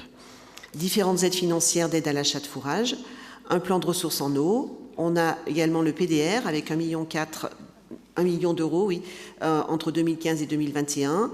On a les PNAP, des mesures agro-environnementales et climatiques, les MAEC, divers soutiens financiers auprès des collectivités via le Pacte Rhône, l'ATD, le SATES, la réalisation d'aménagements sur notre patrimoine, végétalisation des cours des collèges, la plantation de haies sur nos voiries, l'économie d'eau et recyclage dans les constructions de nos bâtiments et les infrastructures, et également l'animation, un schéma départemental des espaces naturels sensibles. On a également lancé la révision de l'inventaire des zones humides, la charte zéro pesticide qui a été faite en 2016, la préservation des zones humides, le soutien aux sages de l'Est lyonnais. Cette organisation répond à l'ambition du SDAGE de créer du lien entre politique de l'eau et aménagement du territoire. Et puis également des besoins de répondre au plus vite à la crise de la sécheresse 2022, des pistes immédiates que l'on connaît. Donc on a voté au mois de juin le renouvellement du plan ressources en eau pour les exploitations agricoles avec une enveloppe de 600 000 €. Le soutien au projet d'irrigation dans le cadre du PSN pour 2023-2027 avec 1,2 million, et puis la PPI où on a mis 5 millions d'euros pour le mandat. Donc voilà, notre plan eau et Rhône, donc dans un premier temps, nous voulons remobiliser des retenues existantes avec les acteurs du territoire dès 2022. Alors pourquoi? On a 1500 plans d'eau existants sur le département, dont plusieurs centaines de plans d'eau sans usage ou avec des usages détournés. Un besoin de remobiliser ces retenues existantes qui représentent un fort potentiel pour nos agriculteurs, nos milieux récepteurs et nos territoires. Également contribuer et travailler à la mise en place d'une gestion collective de prélèvement afin de garantir l'équité entre l'exploitation des ressources et la préservation des milieux, et puis mettre aux normes ces retenues, améliorer l'état quantitatif et qualitatif. Donc une première zone de test sera lancée sur les secteurs Brévennes, Turdine et Coise, qui est aujourd'hui beaucoup en zone rouge, et un travail collectif s'engage avec les différents partenaires, donc les syndicats de rivière, le SMAR, les EPCI, les communes, la DDT, la Chambre d'agriculture, les propriétaires agricoles et exploitants, la Fédération de pêche, et puis bon, on en trouvera d'autres également. Et puis le deuxième volet de ce plan eau et Rhône, c'est d'établir un diagnostic partagé entre les acteurs susceptibles de faire émerger une feuille de route à l'échelle de nos territoires. Il est proposé de procéder dès 2023 à la réalisation d'une étude stratégique départementale Rhône plus eau, donc on appelle eau et Rhône aujourd'hui et demain, dans le cadre du pacte Rhône avec les EPCI et les partenaires qui détiennent les compétences sur tout le cycle de l'eau. Donc on va mobiliser la connaissance pour anticiper et aider à se projeter. Donc quelles sont les attentes des acteurs locaux vis-à-vis du futur de leur territoire? Quelle vision prospective des besoins et des usages? Quelles sont les connaissances à compléter? Un état de sollicitation des ressources, notre dépendance à l'eau. Également de mener une réflexion sur le contexte dans lequel le Rhône pourrait s'inscrire, des situations par rapport aux évolutions climatiques, évolution démographique, les contextes socio-économiques, la stratégie également alimentaire et agricole. On a le PAT qui est en route. Également travailler à la résilience des territoires, sécurisation de l'alimentation en eau potable, donc garantir l'équilibre financier des services avec une tarification soutenable, les périmètres d'irrigation, les connexions eau, agriculture et PAT, et puis travailler à la déclinaison des solutions, donc action à court et moyen terme, et puis quelle déclinaison territoriale. Voilà, donc il vous est demandé d'approuver cette démarche départementale co-construite avec les acteurs du territoire au service de nos politiques publiques, agriculture, alimentation, aménagement du territoire, donc d'engager l'action de remobilisation des plans d'eau existants sur le périmètre expérimental de l'Ouest lyonnais dès 2022, de lancer l'appel à projet de sécurisation de nos ressources et de lancer l'étude dès 2023 sur une stratégie départementale eau et Rhône aujourd'hui et demain dans le cadre du pacte Rhône avec les EPCI et les partenaires qui détiennent les compétences sur tout le cycle de l'eau. Merci, c'est un rapport bien moins long que celui de M. Valero, mais qui a aussi toute son importance. Parce que la difficulté qu'on a rencontrée cette année, ce qu'on va certainement rencontrer dans les années futures, est vraiment à prendre en compte. J'imagine que mes collègues qui sont à la tête de syndicats d'eau vont s'exprimer. Alors on va commencer par la dame. Je t'en prie. Merci, Monsieur le Président. Pas d'un syndicat d'eau, moi je suis à la tête d'un syndicat de rivière qui est touché oui, mais par pour le néophyte, c'est pareil. Qui est et comme il y a plein de néophytes qui nous écoutent, parce qu'on est en direct, voilà, c'est pareil. Mais je reconnais, c'est une spécificité. Il y a tellement de syndicats des eaux différents. Voilà. C'est peut-être là aussi le travail de Colette, d'expliquer les choses et de faire en sorte que peut-être certains devraient se rapprocher peut-être de leurs voisins. Mais quand je dis ça, je dis rien. Mais ça va être le travail du département, c'est d'arriver à mutualiser l'ensemble de tous les acteurs, on va dire. Il faudra l'expliquer à certains présidents qui sont, à mon avis, pour certains, pas prêts à rendre leur écharpe. Ça ne va pas être simple. Ça va être très compliqué. Donc j'ai fait une petite note simplement pour résumer, en fait, pour parler de la problématique mondiale de l'eau, donc pour compléter ce que Colette a dit. Donc pour confirmer les choses sur notre département, c'est pas 100 retenues collinaires, c'est une retenue collinaire sur 2 qui n'est plus dédiée à l'agriculture. Il faut quand même le savoir, donc ça veut dire qu'on a quand même un paquet de retenues collinaires qu'on peut arriver à remettre en activité, peut-être un faible pourcentage pour irriguer notre agriculture. C'est une question de partage, la gestion du milieu aquatique et de la prévention des inondations, donc on appelle la GEMAPI, donc c'est quelque chose que les gens voient sur leur taxe foncière en ce moment, nous oblige à organiser le partage de l'eau entre les usagers et surtout œuvrer pour une gestion durable de la ressource en eau. La concertation engagée depuis 2018 avec la profession agricole commence à porter ses fruits, les projets d'irrigation collective naturelle et pérenne et le plus vertueux possible sur l'aspect environnemental émergent.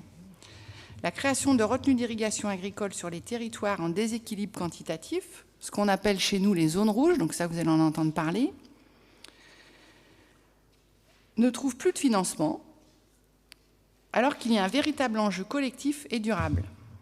L'hydrométrie du fleuve Rhône est en baisse, on l'a pu le constater cette année, alors que les précipitations annuelles continuent d'être en même volumétrie.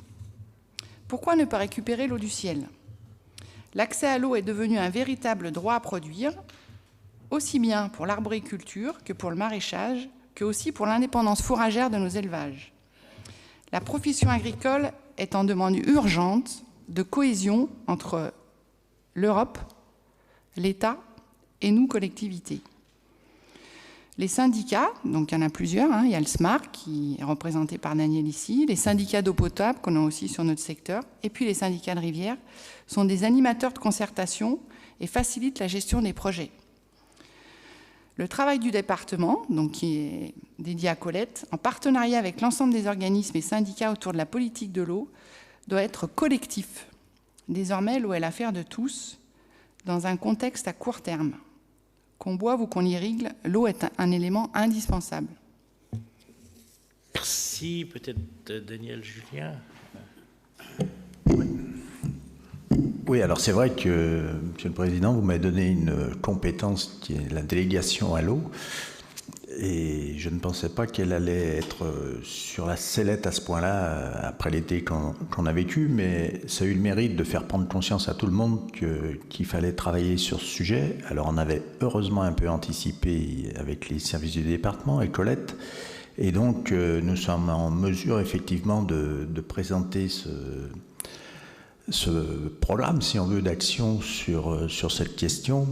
Je crois que le département est vraiment l'entité qui a la vision assez large sur le territoire pour combiner à la fois les syndicats, les réseaux, les bassins versants et les besoins agricoles, le travail sur l'alimentation, comme l'a dit Colette.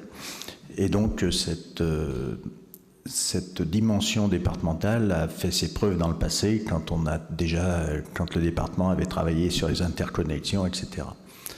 C'est vrai que l'eau potable, bien sûr, est la plus prégnante, puisque on a vu avec les comités sécheresse de cet été que dans certaines zones, les usagers ne pouvaient plus utiliser l'eau pour arroser, pour laver leur voiture, etc. Donc c'est tout à fait normal, mais c'est pas toujours facile à expliquer aux usagers en question, aux habitants. Et puis, nous sommes sur un territoire quand même où on ne peut pas ne pas parler de la métropole. J'ai eu l'occasion hier de rencontrer le nouveau directeur, ou plutôt le directeur de la nouvelle régie eau publique du Grand Lyon, qui va être en place à partir du 1er janvier 2023. Et donc, nous avons parlé de ces questions-là, et forcément, il est d'accord pour qu'on puisse travailler conjointement sur les ressources qu'on se partage, etc., puisque quand même, c'est le gros consommateur d'eau de notre secteur. Et chaque fois que ce sera nécessaire, on pourra rentrer en contact pour trouver les meilleures solutions à travers le SAGE. Donc c'est déjà des choses qui arrivent. Et la semaine prochaine, donc, on inaugure une station de pompage sur le canal de Jonage, qui est l'illustration parfaite de ce qui peut être fait pour économiser de l'eau potable, puisque pour soulager une nappe, on vient chercher de l'eau dans le Rhône. Certains diront qu'il faut arrêter de prendre de l'eau dans le Rhône, mais c'est un autre débat. Mais au moins, on pérennise la ressource en eau potable, ce qui est déjà important. Et puis on a un outil effectivement pour ce qui est de l'eau agricole, de l'eau en agriculture, qui est le SMAR. Et finalement cet outil avait été mis en place, comme on l'a vu, par le département dans les années 60. Et maintenant on nous envie cet outil, puisqu'on voit que le département de la Loire vient nous solliciter pour trouver des solutions sur les coteaux du Jarret, etc. Donc le département dans ce domaine-là a une certaine expérience, et à travers ce plan, j'espère qu'il montrera qu'il peut aussi encore apporter de l'innovation et proposer des solutions aux uns et aux autres. Merci Daniel. Peut-être M. Ponchéry, qui est notre monsieur environnemental du département, peut-être quelques mots à rajouter. Oui, alors moi je nous auto-félicite pour cette séance avec ces prises de parole qui sont passionnées et je trouve que c'est un bel exemple. Tu le rappelais tout à l'heure, nous sommes filmés et je trouve que c'est un bel exemple de montrer des élus qui se passionnent pour leur dossier et on a rappelé tout à l'heure qu'il fallait se projeter, qu'il fallait investir, qu'il fallait avoir des stratégies à court terme, mais également à long terme. Et en politique, bien, je trouve que ça porte tout son sens que le département, à travers les exemples qu'a cités tout à l'heure, cette action exemplaire qui a été initiée par d'anciens élus et qui a été rapportée par Daniel Valero, Daniel Pommeret et vous-même, Président, on voit bien que des choses auxquelles peu de personnes croient au départ, quand elles sont bien construites et qu'elles ont du sens, elles portent. Et Daniel Julien avec Colette ont cette grande ambition de porter cette stratégie eau que vous portez aussi, et je la salue doublement. Et puis, pour construire ce feuilleton dans ses projections, dans cette stratégie, le département travaille depuis une petite année sur une stratégie ENR, énergie renouvelable. Alors bien sûr, c'est d'autant plus d'actualité qu'aujourd'hui c'est la crise et que tout le monde l'a subi de plein fouet, en la subissant, sans beaucoup de levier d'action. Le département, j'espère, va être visionnaire dans ce domaine-là d'ici très peu de temps. Les services ont beaucoup travaillé ces derniers temps et on sera en mesure d'annoncer quelque chose, je pense, avant la fin de l'année. Et quelque chose qui va faire écho, qui devrait être assez exemplaire aussi. Et donc j'aurai le plaisir de vous présenter ça après les travaux en commission, le travail avec mes collègues, Colette, et puis notre groupe aussi qui participe activement à ces débats. Et je pense qu'on sera visionnaire une nouvelle fois et créateur de richesse. Est-ce qu'il y a d'autres prises de parole, peut-être pour finir? Ben oui, mais... Monsieur le maire, le Condrieu, je ne vous mettais pas de l'eau dans votre vin. Pas encore. Bon. Surtout pas. Simplement, je voulais faire 2-3 observations par rapport à tout ce qui s'est dit. C'est vrai que nous sommes dans un débat passionnant et passionné et qui nous préoccupe énormément.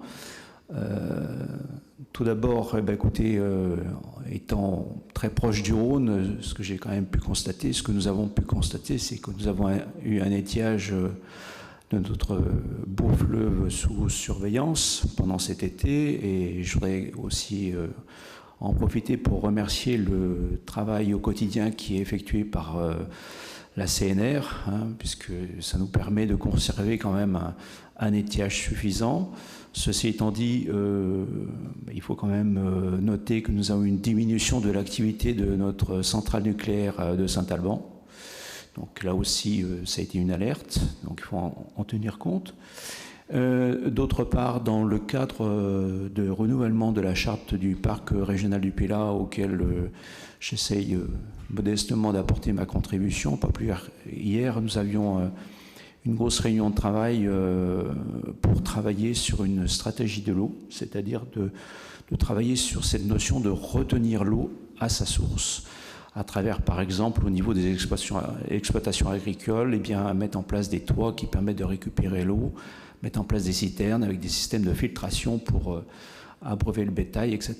Donc il y a pas mal de projets, des retenues collinaires, et puis aussi travailler sur tout ce qui est zone humide. Voilà, c'est-à-dire revaloriser les zones humides pour pouvoir travailler sur la pénétration de l'eau au niveau des nappes et recharger les nappes en permanence lorsque l'eau tombe du ciel, pour reprendre les mots de Colette Darphin. Voilà. Merci, Président. Merci. C'est vrai que quand j'inaugurais l'inauguration sur le Rhône avec la présidente de la CNR, elle m'expliquait que dans les 10 ans qui allaient venir, le Rhône allait baisser de 40 cm. Ce qui veut dire que ça posera des problèmes d'étiage, ça posera des problèmes de fonctionnement, ça posera des problèmes de prise d'eau. Et même si le département du Rhône, et Daniel le soulignait, était précurseur, c'est l'histoire. Après-guerre, on récupérait l'eau du Rhône et on la montait jusque dans la montagne. Derrière chez moi, à Vaugneray, il y avait une station de relais et voilà, et on montait l'eau. C'est l'histoire. Et le Rhône a toujours été précurseur.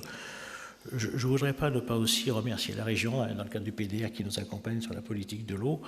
Ce qu'on a fait pour monter l'eau, justement, à Vaugneray, pour les maraîchers, c'est 1 million d'euros qu'on se partage avec la région, faire en sorte que ce dossier qui traînait depuis des années.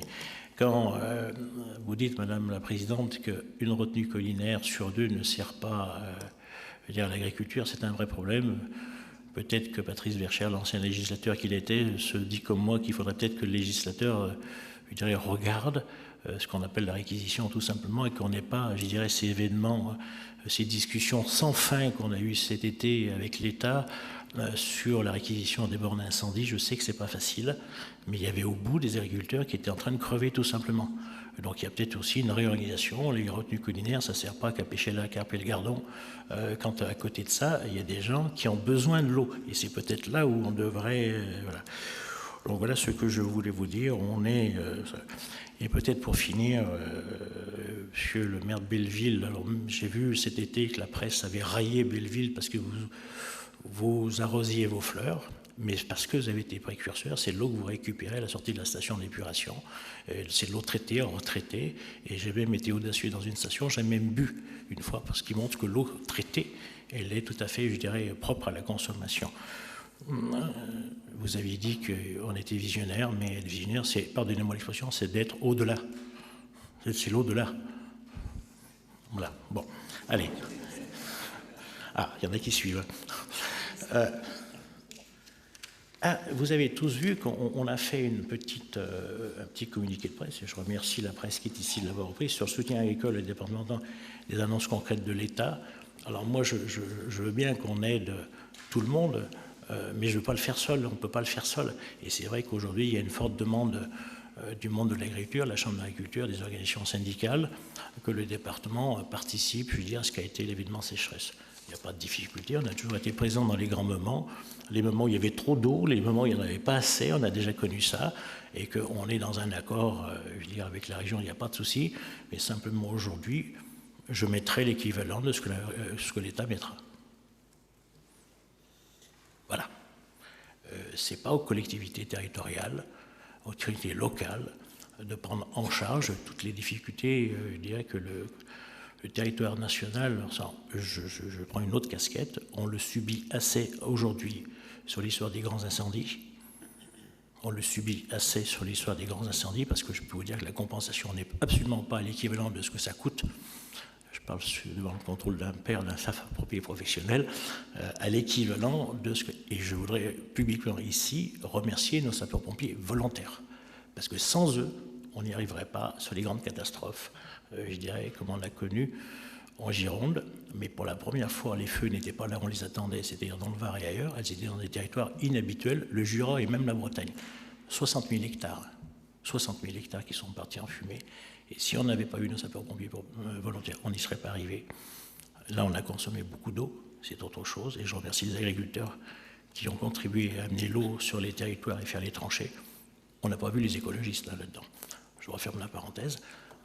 Mais en tout cas, c'est un vrai débat. En tout cas, je mets le rapport tel qu'il vous a été présenté par Colette aux voix. S'il n'y a pas de demande d'intervention, pas d'abstention, pas de vote contre, il est adopté à l'unanimité. Et c'est mon voisin Bruno Pelchot, maire de Tarare, qui va nous parler de l'agence technique. Merci, Président. Il s'agit tout simplement, chers collègues, de vous proposer une évolution de l'agence technique départementale qui intervient, comme vous le savez, en matière d'ingénierie publique pour les communes et pour les EPCI. Vous rappelez que cette agence technique départementale œuvre dans différents domaines, notamment la voirie et l'aménagement d'espaces publics, les bâtiments et maîtrise de l'énergie, l'eau, l'assainissement et les cours d'eau, et avec 3 niveaux d'intervention qui sont le conseil, l'assistance à maîtrise d'ouvrage et la maîtrise d'œuvre.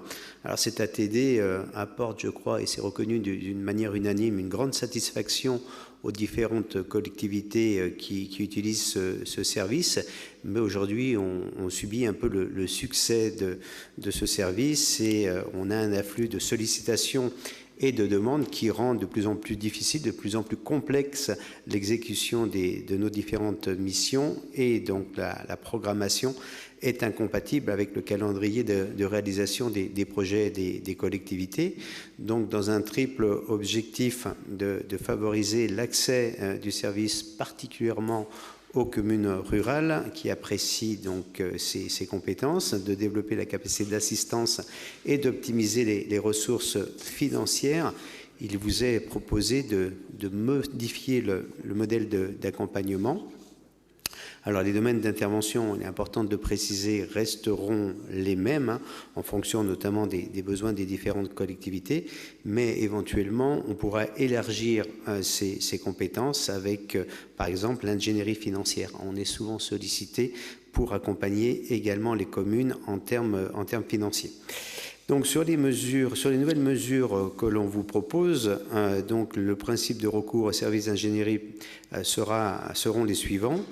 Tout d'abord, pour les collectivités qui sont éligibles. Alors, peut-être vous préciser quelles sont les collectivités éligibles. C'est les communes rurales. Donc, il y a une définition très précise des communes rurales. Ce sont également les EPCI de moins de 40 000 habitants avec donc plus de 50% d'habitants de ces communes rurales, ou les EPCI avec plus de 50% de communes en zone de montagne.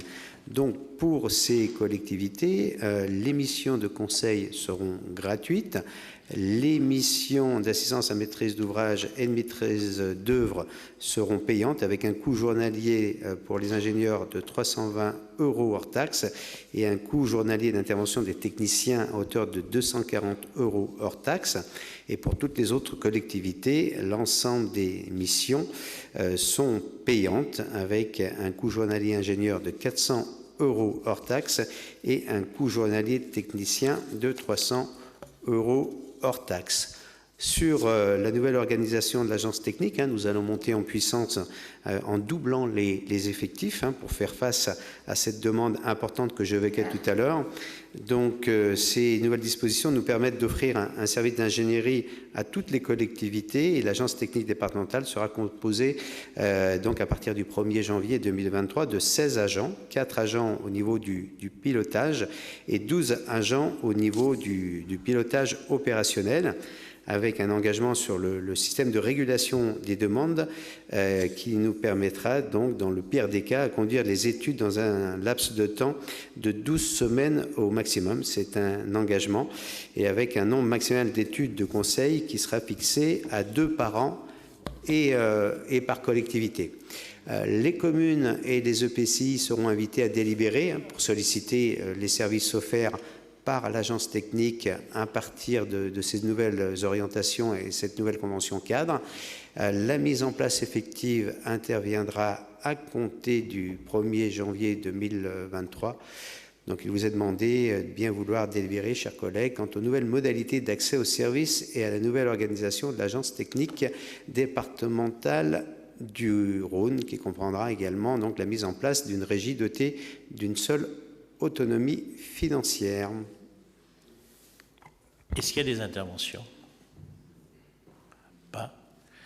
Deux points peut-être. Moi, je crois beaucoup à cette agence. On l'a fait croître, on va dire. Elle rend un service énorme aux petites communes, ce qui montre que le maire de Tarare, dans cette affaire-là, n'est pas suspect, puisqu'il n'a même pas droit. Comme ces 3 autres collègues qui sont ici, mais c'est ça d'être à la tête d'une grande ville. Et puis bon, ceux qui sont aussi à la tête de grandes interco aussi sont exclus, Monsieur le Président, d'accord, si je ne me trompe pas. C'est ça le sens de l'abnégation, Monsieur le maire de Tarare. C'est bien ça, non, mais il faut le préciser. Vous avez raison, Monsieur le Président, ça rend un véritable service. Je crois qu'il y a unanimité entre nos collègues pour le reconnaître, au sein notamment de ces communes rurales qui, effectivement, n'ont pas de service technique, comme on peut l'avoir dans des villes plus importantes ou dans des EPCI, et sans effectivement l'agence technique départementale, ça serait parfois très compliqué pour faire aboutir des projets. Donc ça me permet aussi de remercier l'ensemble des agents, Laurent Petrelli, le responsable de l'ATD, et tous les agents qui s'investissent beaucoup. Et on est maintenant victime du succès. Donc voilà, il faut gérer le succès, et il nous faut effectivement avoir des moyens supplémentaires pour répondre à cette demande. Donc c'est une nouvelle organisation, et je pense qu'avec cette nouvelle organisation, on pourra répondre aux différentes sollicitations de nos collègues maires des communes rurales notamment. Et puis ça rejoint ce qu'on a tous défendu dans nos campagnes électorales, c'est-à-dire c'est le soutien aux collectivités. On est un des rares départements à apporter un soutien financier, qui c'est un peu le prolongement de ce qu'on fait dans les termes des dotations sur les territoires, qu'on tranchera dans quelques jours. Je rappellerai que par habitant, on est le premier financeur, je dirais, avant la région et avant l'État sur les communes. C'est important. Voilà. Je crois que peut-être une chose, c'est de se dire que même si on est victime de notre succès, peut-être qu'il faut y donner un peu de communication. Moi, je verrais bien une nouvelle communication, une communication moderne, plus jeune, parce que c'est bien que les maires le sachent. Mais ce qui serait bien, c'est que la population aussi le sache, qu'on est partenaire, je dirais, sur les territoires, on est partenaire et que les choses se font parce que le département...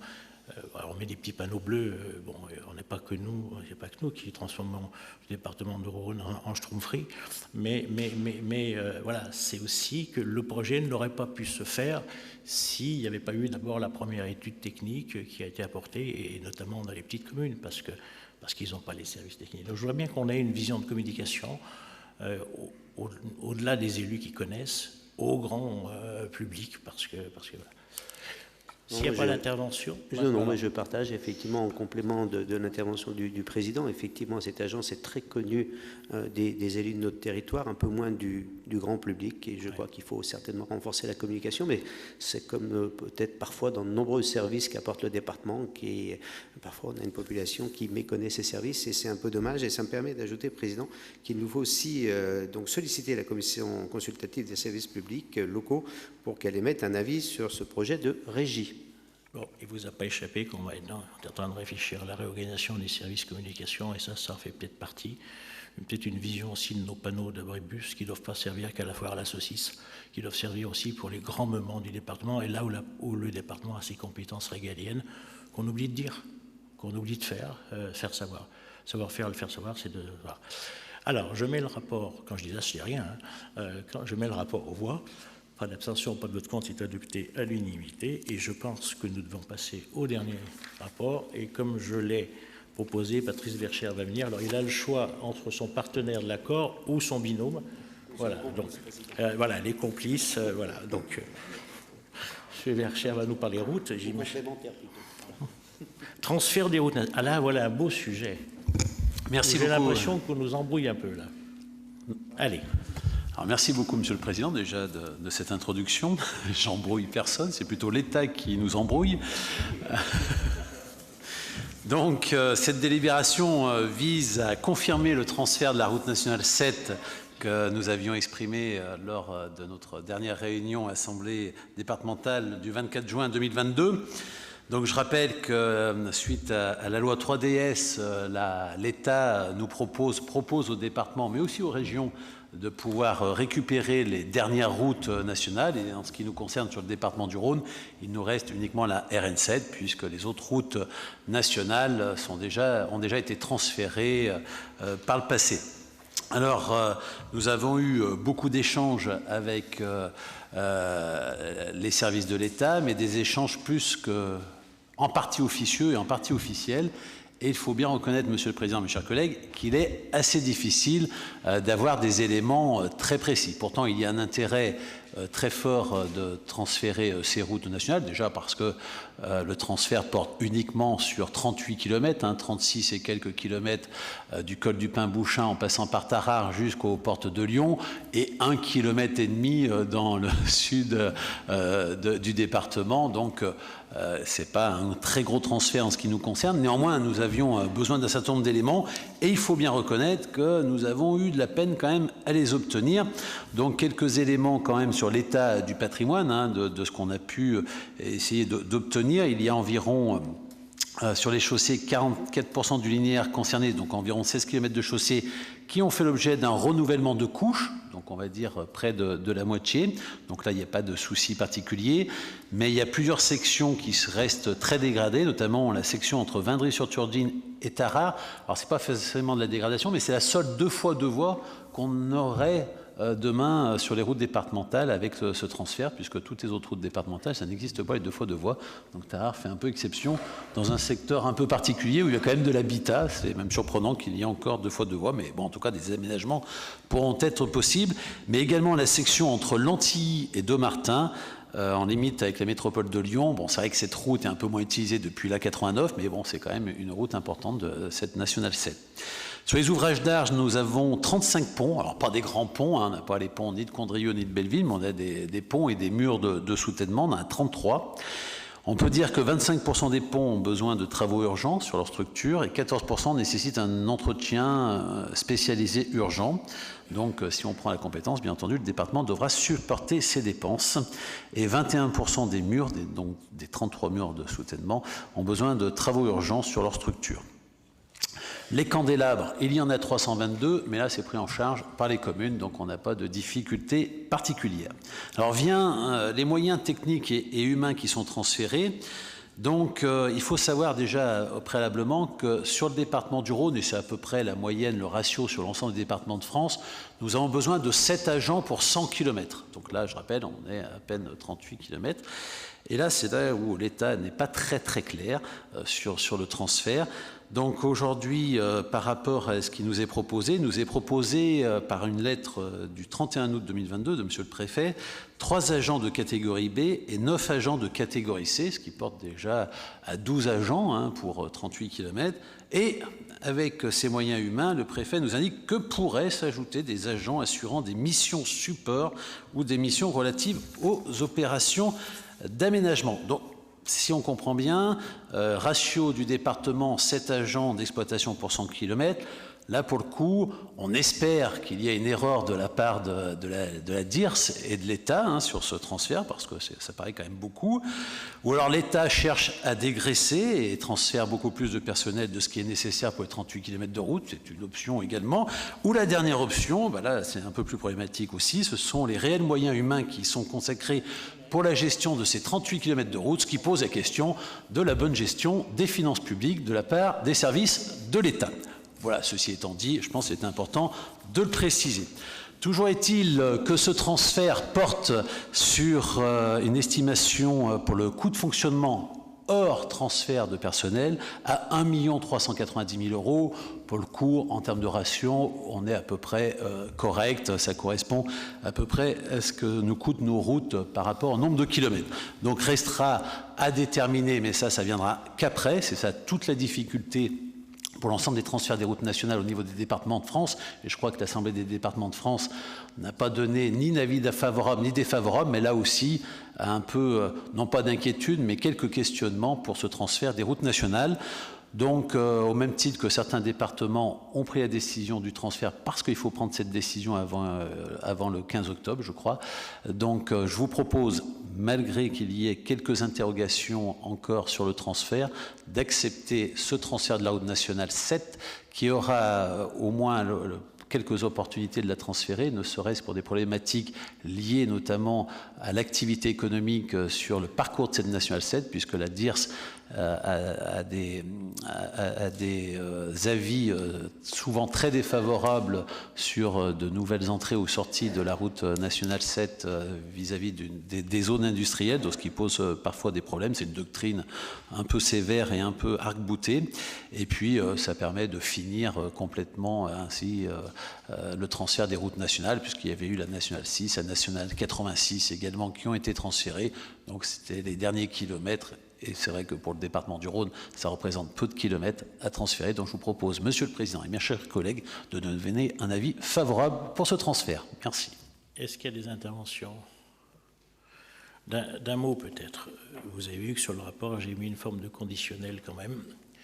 Parce que c'est vrai que cette discussion, même je suis complètement favorable à ce qu'on récupère les routes nationales. Du reste, on entretient parfois... je dirais, lorsqu'il y a la viabilité hivernale, c'est nous qui récupérons, quand ils ferment tout simplement les routes nationales, parce qu'il y a trop de neige et qu'ils ne savent pas faire, c'est nous qui mettons en place les routes secondaires, qui sont des routes départementales. La même chose pour l'autoroute A89, du reste. Donc moi, je n'ai pas d'objection, surtout sur le fond, parce qu'on n'en a pas beaucoup et que c'est une certaine logique. Et puis que de toute façon, si ce n'est pas nous qui le prenons, c'est la région qui le prendra. Mais ça doit apparaître qu'une vraie discussion de fond et de forme. Comme tu l'as souligné, Patrice, il y a des départements qui sont pour, il y a des départements qui sont contre. Mes collègues des Basses-Alpes, Hautes-Alpes sont absolument contre parce qu'ils ont des ouvrages d'art, ce qu'on appelle des ponts à la n'en plus finir. Et quand on sait ce que coûte la rénovation d'un pont, c'est des budgets qui sont incapables d'assumer. Simplement, moi, je veux qu'on ait une vision précise du nombre de collaborateurs de l'État qu'on récupéré. On a déjà eu le transfert des agents du département des routes. Ça n'a pas été simple à gérer. On en gère encore quelques-uns. C'est des gens qui ne travaillent pas de la même façon que nous. Mais quand on nous donne 15-16 agents pour une vingtaine de kilomètres, c'est quasiment plus que tout le nord du département. Enfin, franchement, il y a quelque chose qui ne va pas, quoi. Je ne vais pas recommencer l'histoire de la DDE. Donc, on nous dit, parce qu'au départ de la négociation, c'était 3-4. Et puis là, ils ont rajouté un 0 devant, un 1 devant.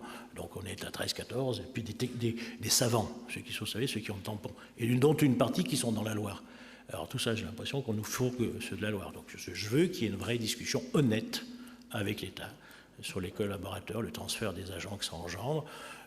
Voilà, donc je veux les noms, les âges, où est-ce qu'ils habitent, parce que c'est peut-être aussi la possibilité de mutation. S'il y en a un qui fait les routes de Tarare et qui habite à Genasse, on sera content de vous le transférer, monsieur le maire de Tarare, le maire de Genasse. Voilà, donc voilà, je veux tout ça, qu'on ait une vraie discussion sur le fond, sur la forme. Je n'ai pas d'objection là-dessus, mais je veux que les choses soient plus précises avec l'État sur ce sujet-là. Est-ce qu'il y a d'autres interventions? Non? Dans le canton de l'Arbrel, tout va bien avec les routes? C'est une discussion difficile aussi. Et là, ce n'est pas l'État, c'est la SNCF qui est compliqué. Donc je mets au voie pour ce dernier rapport qui vous a été présenté brillamment par Patrice Verchères. Pas d'abstention, pas de vote contre, il est adopté à l'unanimité. Nous en avons fini avec la séance publique, quelques annonces paroissiales. Vous avez sur votre bureau un petit livre que j'ai souhaité sur ma dotation financée. Alors je ne suis pas suspect parce que c'est le canton de Saint-Giniaval, donc c'est même pas le mien. Mais c'est l'histoire de ce qui a été sur l'état. Alors c'est une partie d'une autre, hein, Valérie, maintenant. On nous l'a découpé, ça faillit être pire. S'il n'y avait pas eu le préfet Caranco, ça aurait dû être pire. J'ai vu au sous-sol qu'on avait des dizaines et des dizaines de livres de communes, notamment les vôtres, pour votre commune, madame, on va vous les donner, parce qu'ils n'ont pas vocation à rester dans les caves du département, des livres communaux, qui sont des très beaux livres, mais ils sont alignés sur des rayons, ils servent absolument à rien. Donc on va sortir ces livres du sous-sol avant qu'on ait une deuxième inondation comme la première fois qu'il y en a massacré la première partie. On va vous les donner parce que c'est des choses que vous pourrez donner à vos habitants lorsque vous laissez des beaux livres. Deuxième chose, je serai demain à Nancy pour le Conseil national des sapeurs-pompiers, enfin je représenterai le Conseil national des sapeurs-pompiers au Congrès national des sapeurs-pompiers, où il y a ce vrai débat sur l'augmentation des prestations et puis l'interrogation de comment on peut faire pour soutenir nos sapeurs-pompiers volontaires. Vous êtes tous, bien évidemment, invités, presse comprise, et tous ceux qui sont ici au déjeuner qui doit nous être servi, j'imagine, à l'étage. Et puis je serai cet après-midi dans le Beaujolais pour inaugurer et puis parler collège. Là, si personne demande la parole, je vous rends à vos activités diverses et variées. La séance est levée.